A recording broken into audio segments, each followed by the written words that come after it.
हमारे चैनल को सब्सक्राइब कर बेल आइकन जरूर प्रेस करें हमारी न्यू वीडियो। सीबीएसई ने इस साल के लिए 1 जुलाई से शुरू होने वाली कक्षा 10वीं और 12वीं की बची हुई परीक्षाएं रद्द कर दी हैं। आज सुप्रीम कोर्ट में हुई सुनवाई के दौरान बोर्ड ने अपने इस फैसले की जानकारी दी है। बोर्ड ने बताया कि 10वीं का एग्जाम अब नहीं होगा, लेकिन अगर स्थिति बेहतर हुई तो 12वीं का एग्जाम बाद में कंडक्ट कराया जा सकता है। हालांकि स्टूडेंट्स के लिए वो ऑप्शनल होगा।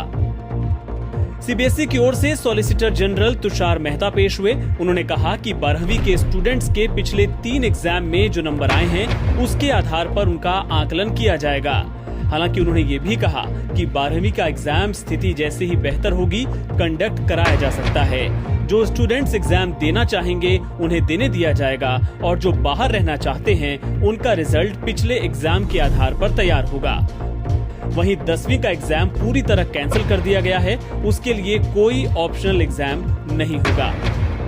दरअसल मानव संसाधन विकास मंत्रालय के साथ हुई बैठक में बोर्ड के अधिकारियों ने कहा था कि 10वीं कक्षा के इंटरनल असेसमेंट से तो रिजल्ट तैयार करना आसान है, लेकिन 12वीं कक्षा के मामले में इस तरह रिजल्ट तैयार करने में दिक्कत आएगी, क्योंकि 12वीं कक्षा के आधार पर आईआईटी, मेडिकल समेत कई अन्य उच्च शिक्षण संस्थानों में दाखिला मिलता है।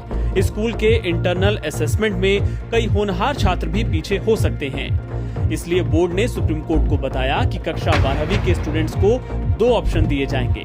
इसके बाद कोर्ट ने केंद्र और सीबीएसई को 12वीं क्लास की परीक्षा को लेकर नया नोटिफिकेशन जारी करने का निर्देश दिया।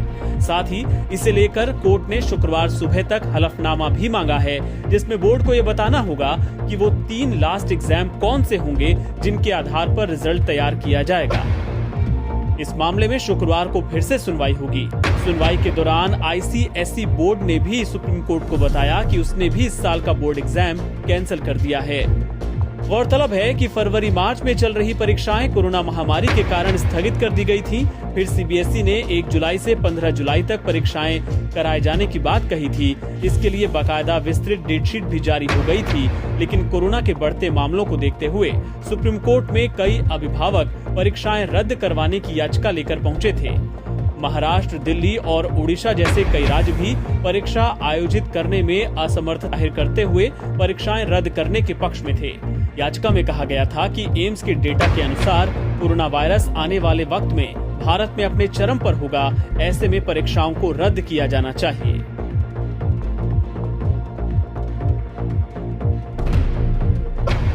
एनबीटी ऑनलाइन की रिपोर्ट।